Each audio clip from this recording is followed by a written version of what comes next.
Well, I got involved in Voices several years ago because I was incredibly frustrated. At the beginning of the Iraq War, I was feeling, man, there's just nothing that we can do to stop this. This incredible violent conflict is just going to erupt, and there will be death and devastation and horror and nightmare and trauma, and we can't do anything about it.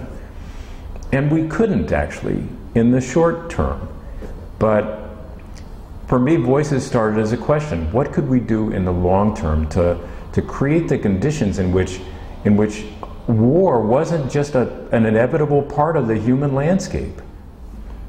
And part of the answer that we came up with was, well, it's about stories. It's about poetry. It's about helping witnesses to war, both soldiers and civilians who've seen it and been there, to tell what happened to them, to come back to the rest of us and say, here's what it was like, and here's what I experienced.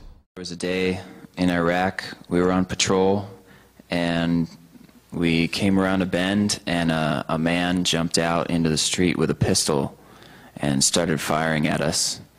I stopped, or our vehicle stopped, and I looked behind me, and I raised my weapon and pulled the trigger, and nothing happened.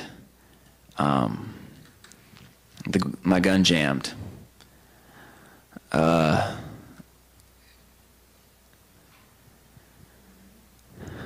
pointed the 50 cal towards the group of people this guy was standing in, and I fired a burst, and people died. And we tried chasing him, and he darted in and out of houses. We chased him for hours. But before that, we pulled up into this open area, and across the open area in the Wadi, I saw he had to be 17, running. And he was dressed in black, and in Iraq, we after stuff happened, we shot at a lot of stuff, and especially men dressed in black.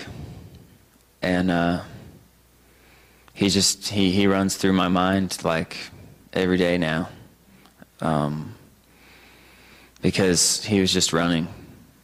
And I ended it, and that's something I have to carry with me for the rest of my life. I don't know really what to say. I just know that what we're doing here is the start of something that's really powerful and really amazing, and all of you need to go talk to other people and tell them what you heard here. And I think we've learned that one story calls forth another story. You hear a story, and you have your own story.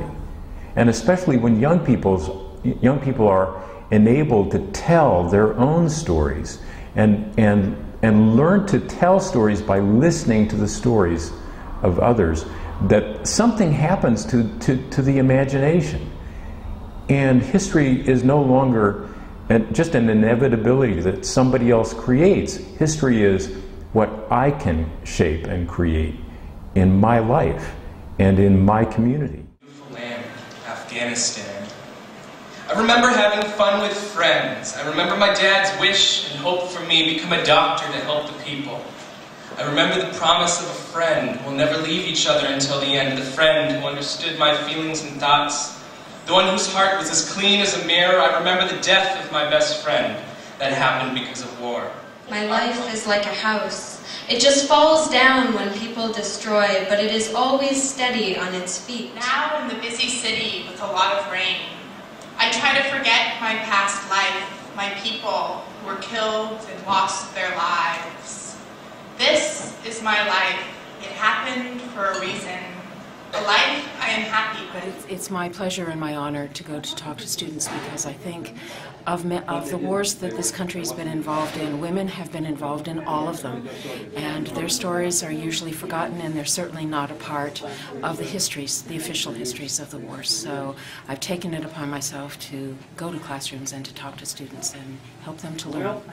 My name's Mary Wilkinson, and I go to school at Edmonds Community College. I am taking an English research writing class, and we're focusing on genocide, and specifically the path away from genocide.